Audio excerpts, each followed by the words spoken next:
नमस्कार, स्वागत है आपका न्यूज बाय स्कोप में। मैं हूं आपके साथ नवीन गुप्ता। बिहार चुनाव में महागठबंधन की गांठ कब सुलझेगी, ये अब भी एक सवाल बना हुआ है।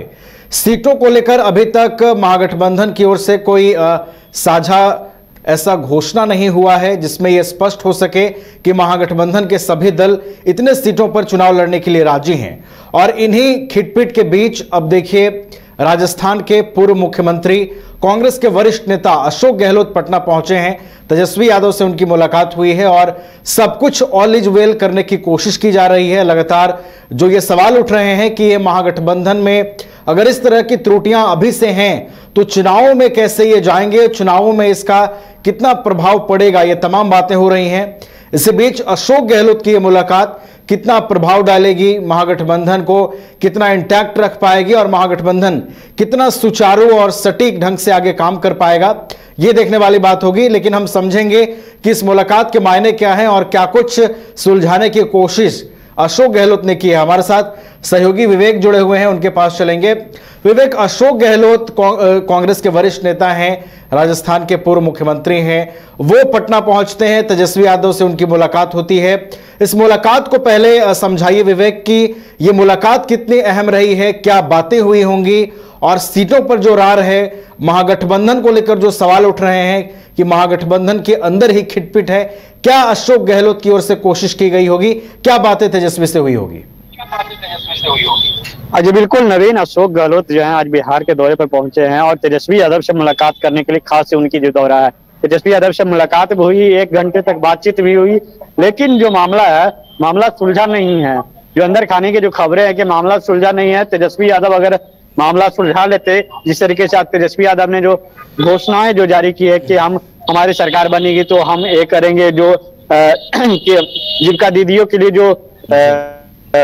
जो पेंशन मिलता है उस पेंशन की राशि हम लोग बढ़ाएंगे। तो ऐसे में कहीं ना कहीं जो आज अशोक गहलोत की मुलाकात हुई है उस पर कोई बात नहीं बनी है। और कल जो कहा जा रहा है कि संभवतः प्रेस कॉन्फ्रेंस किया जाएगा, प्रेस कॉन्फ्रेंस करने के बाद सब कुछ क्लियर कर दिया जाएगा। अगर देखते हैं तो नामांकन की जो दोनों चरण की जो प्रक्रिया थी वो खत्म हो गया है और अभी तक जो सीटों को लेकर जो तालमेल कोई नहीं हुआ।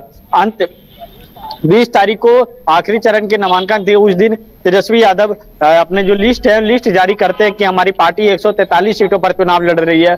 अगर पिछले विधानसभा का अगर देखा जाए तो उस समय 144 सीटों पर जो है राष्ट्रीय जनता दल चुनाव लड़ रही थी और कांग्रेस थी 70 सीटों पर चुनाव लड़ रही थी। लेकिन इस बार जो कांग्रेस के कैंडिडेट और राष्ट्रीय जनता दल के कैंडिडेट है एक आमने सामने हो गए हैं। जहां कुटुंबा से प्रदेश अध्यक्ष राजेश राम, जो कांग्रेस के अध्यक्ष है राजेश राम, और कुटुंबा से विधायक है, वहां उनके मुकाबला जो है बीजेपी के तो वहां मांझी के पार्टी से हो ही रहा है, उस मांझी के सहयोगी से, लेकिन वहां पर आरजेडी के भी जो कैंडिडेट है वो कैंडिडेट को उतार दिया गया है। लेकिन खबर ये है विवेक कि वहां से आरजेडी अपना नामांकन वापस लेगी और राजेश राम की जो सीट है वो सुरक्षित रहेगी, ये खबरें तो चल रही हैं। क्या इस पर अभी और बातचीत होना बाकी है, क्योंकि वहां से आरजेडी उम्मीदवार अपना नाम वापस लेंगे, ऐसी खबरें चल रही थी विवेक? बिल्कुल, अभी तक वो क्लियर नहीं हुआ कि नाम जो वापसी लेने की जो प्रक्रिया थी वो 20 तारीख तक कहीं था कि 20 तारीख के नाम की प्रक्रिया जो है वापसी ले लिया जाएगा, लेकिन ऐसा अभी तक कुछ संभवतः नहीं हुआ है। लेकिन देखने वाली बात, अगर नाम वो वापसी ले लिए होंगे तो भी देखिए कि महागठबंधन के अंदर किस तरीके से जो स्थिति उत्पन्न है। महागठबंधन में कोई कम्युनिकेशन नहीं है, एक दूसरे के बीच में कम्युनिकेशन नहीं है कि कौन पार्टी कितनी सीटों पर चुनाव लड़ेगी और क्या आगे किस तरीके से रणनीति बनेगा। जहां मुकेश सहनी हमेशा हुंकार भरते नजर आ रहे थे कि हमारी पार्टी 60 सीटों पर चुनाव लड़ेगी, जहां उनकी पार्टी जो है 15 सीटों पर चुनाव लड़ रही है। और यहाँ तक मुकेश सहनी जो डिप्टी सीएम का डिमांड कर रहे थे, अब उनका जो डिप्टी सीएम है वो भी खाली रह गया और डिप्टी सीएम के लिए डिमांड कर रहे थे कि डिप्टी सीएम बनेंगे और खुद जो चुनाव लड़ने की बात कर रहे थे, लेकिन अब खुद ही चुनाव जो है मुकेश सहनी लड़ रहे हैं। मुकेश सहनी के भाई जो हैं वो चुनाव लड़ रहे हैं। तो ऐसे में कहीं ना कहीं जो कल जो प्रेस कॉन्फ्रेंस होगा वह देखने वाली बात होगी, प्रेस कॉन्फ्रेंस में क्या कुछ होता है। अगर सीट शेयरिंग के लेकर देखा जाए तो दोनों तरफ से भी प्रेस कॉन्फ्रेंस नहीं किया गया, चाहे इंडिया गठबंधन हो चाहे एनडीए गठबंधन हो चाहे एनडीए गठबंधन, किसी के द्वारा जो यहाँ पे साझा प्रेस कॉन्फ्रेंस करके नहीं कहा गया कि इतनी सीट पर ये पार्टी चुनाव लड़ेगी, इस पार्टी जो है इतनी सीटों पर चुनाव लड़ेगी। लेकिन जो एनडीए गठबंधन के अंदर गया जो तस्वीर सामने देखने को मिला कि सब कुछ क्लियर हो गया कि कौन पार्टी कितने सीटों पर लड़ेगी, जदयू कितनी सीटों पर लड़ेगी, कांग्रेस जो है बीजेपी कितनी सीटों पर चुनाव लड़ेगी ये सब कुछ क्लियर हो गया, लोजपा कितनी सीटों पर चुनाव लड़ेगी ये सब क्लियर हो गया, लेकिन महागठबंधन के अंदर जो एक भी सीट को लेकर जो है क्लियर नहीं हुआ। तो ऐसे में अब देखने वाली बात होगी कल जब प्रेस कॉन्फ्रेंस होता है उसके बाद क्या कुछ सामने निकल कर आता है। जी नवीन, कल के प्रेस कॉन्फ्रेंस पर निगाहें जरूर हमारी टिकी रहेंगी विवेक, लेकिन एक और चीज आपसे समझते हैं विवेक कि आपने बताया कि अशोक गहलोत से भी मुलाकात के बाद बात नहीं बन पाई है, तो अब देखिए चुनाव में बहुत कम समय रह गया है विवेक, पहले चरण का चुनाव जो है उसमें काफी कम वक्त बच गया है। ऐसे में अगर अब तक बात सुलझा ही नहीं पाएगा महागठबंधन, तो फिर चुनावों में तैयारियां किस तरीके से होंगी और किस तरीके से संदेश जनता के बीच जाएगा। जरूर बातें कल टिकी रहेंगी, प्रेस कॉन्फ्रेंस पर निगाहें टिकी रहेंगी कि वहां से क्या कुछ निकल के आता है, लेकिन अगर बात नहीं बन पा रही है तो आरजेडी और कांग्रेस में ही कुछ ऐसा मतभेद है विवेक जो सुलझ नहीं पा रहा है, जिस पर दोनों चीजें जो दोनों पार्टियां सहमत नहीं हो पा रही हैं, दोनों पार्टी के नेता सहमत नहीं हो पा रहे हैं।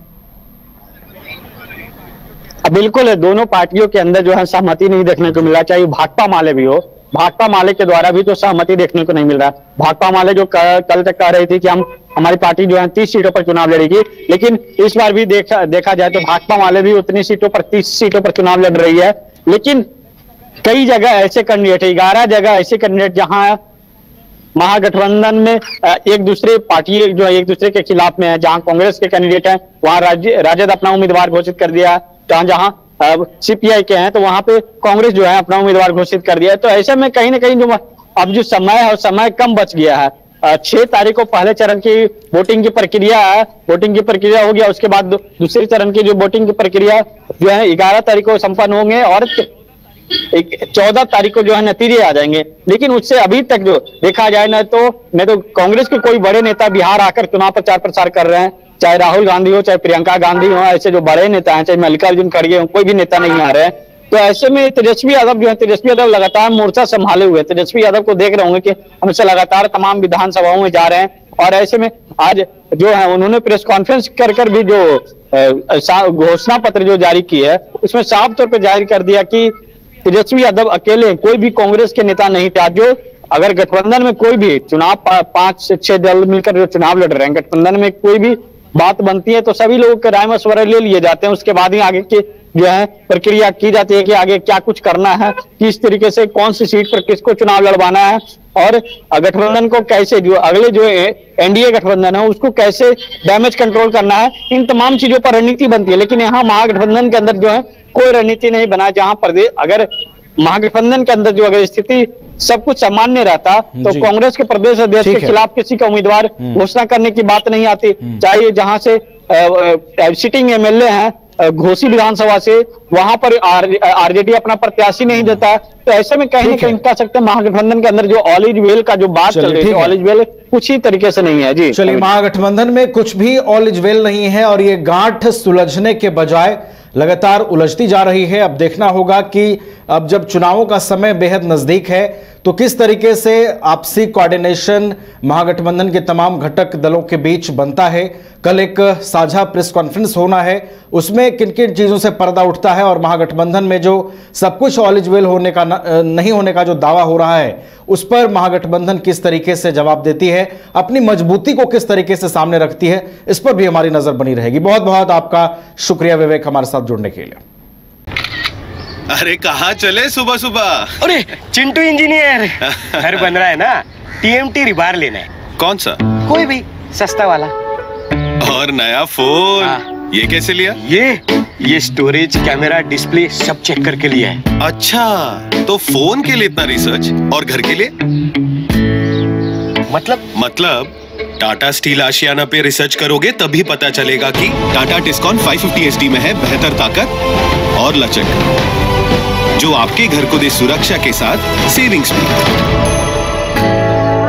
क्या हुआ? पहले रिसर्च करनी है ना।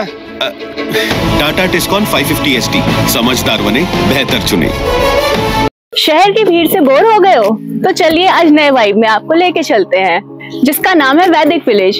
एम्स पटना से 10 मिनट की दूरी पर नौबतपुर में स्थित ये सोसाइटी सिर्फ आपके लिए है। यहाँ पे मेन रोड 30 फीट की है, रिंग रोड 24 फीट की है और ब्रांच रोड 20 फीट की है।